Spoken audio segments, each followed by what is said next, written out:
So, good afternoon, good evening. Big up to everybody who's watched the last two videos. The one about Chelsea being bigger than Arsenal, thank you very much, appreciate that.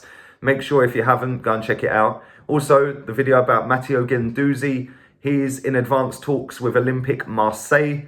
So go and check that video out as well if you haven't. And obviously, we are now moving on to Granit Xhaka. Before I do that, make sure you stick a like on this video. Rate the sunburnt arms.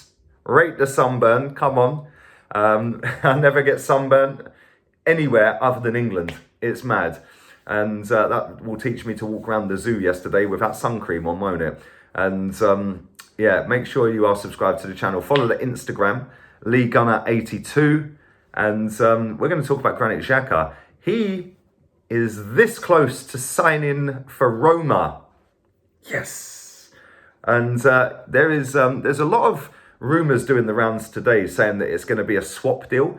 Now, I'm not convinced whether it is going to be a swap deal, but we were linked the other day to Cengiz Under, the Turkish international, who was on loan at Leicester, didn't have a great season. I think he played about 700 or 800 minutes of football for Leicester.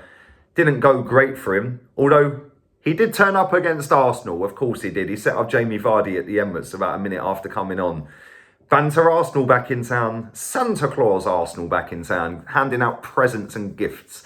But I can't wait to see the back of this guy. I genuinely can't stand Granit Xhaka. All of his hipster fans can't stand him. What do they see in this guy to think that he's actually any good? Like, he can't tackle, he can't pass, apart from sideways and backwards. Like, literally 5-10 yard passes. He does one diag every 6 months and everyone starts getting the party poppers out. His awareness of space is non-existent. His awareness of who's around him is non-existent. He's got the turning circle of a Titanic ship. The Titanic, we know what happened to that. And that's what's happened to his Arsenal career.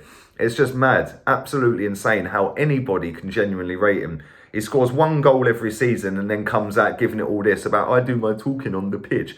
He's got to be one of the most arrogant footballers I've ever seen in the game. For somebody that's just got no ability whatsoever, I don't know how he's made it. I genuinely don't. I look at him and I just think, how are you a footballer? Like, honestly, what have you done? Who do you know in the game that's got you to this level? And how on earth did we pay 35 million quid for this guy and pay him 100 grand a week? It's scandalous. Whoever done that should be in a court of law. Real talk, fraud and deception settings. But I can't wait to see the back of him. Fabrizio's tweeted it out that he is in talks with Roma. Obviously, Jose sees something in him. And let's be honest, he probably would look good in the Italian league because the pace is a lot slower. And it's too quick for him in this league. The game just passes him by. It's just rapid and he can't keep up. You know, he should have been gone when he told us lot to jog on. And started giving it all out and cupping his ear and blah, blah, blah. And then his fake apology that wasn't an apology, it was an excuse. Then he sat on German media saying that he'd do it again. Like, and I just don't get it. I genuinely don't understand what people see in this geezer. Happy Sunday, guys. But yeah, if we can get him out this football club and we can actually command money for him, which we can, because he's still got 2 years left, I think, then we're going to get in the region of about 20 odd million pound, hopefully. And we can then reinvest that into something better because he's just genuinely been an absolute flop since he's been here. Yeah, I think he's got the most errors leading to goals of any Arsenal player since he's been here. He's just rash. He's just crap. Like, let's be real here. Rate him out of 10. He's getting a 0, mate. Rate him. He epitomises everything wrong with this football club. Smug, arrogant, cocky, overrated, overpaid, and not good enough. That sums up Arsenal Football Club. That sums up a lot of these players as well. But we can obviously get money for him.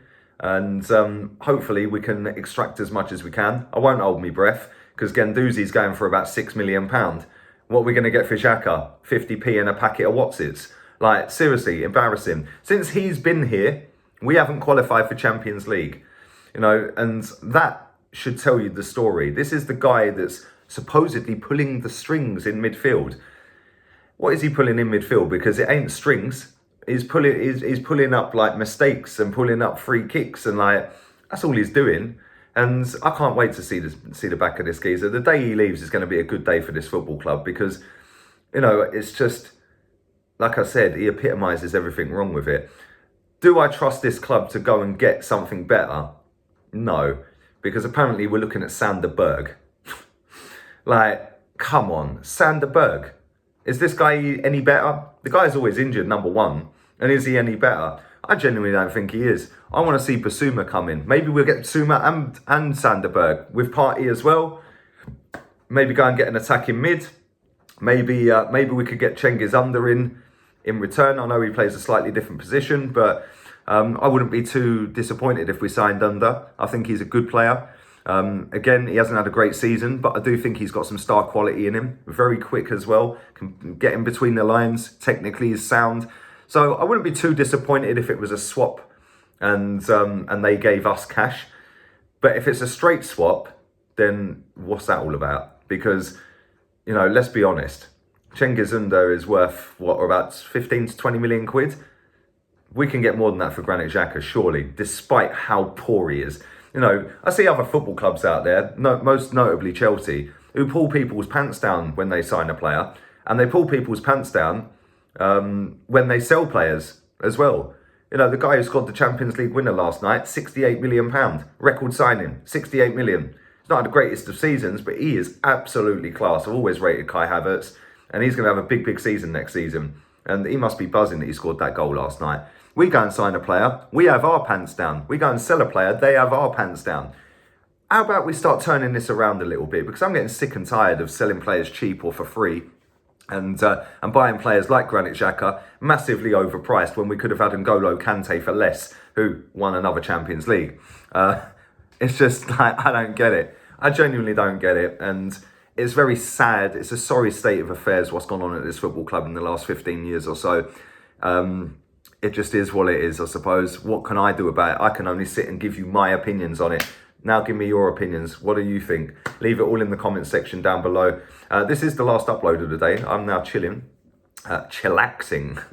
And I will be back again tomorrow. So yeah, keep your eyes peeled for that. That's I am looking forward to very much so. And yeah, make sure you follow the Instagram.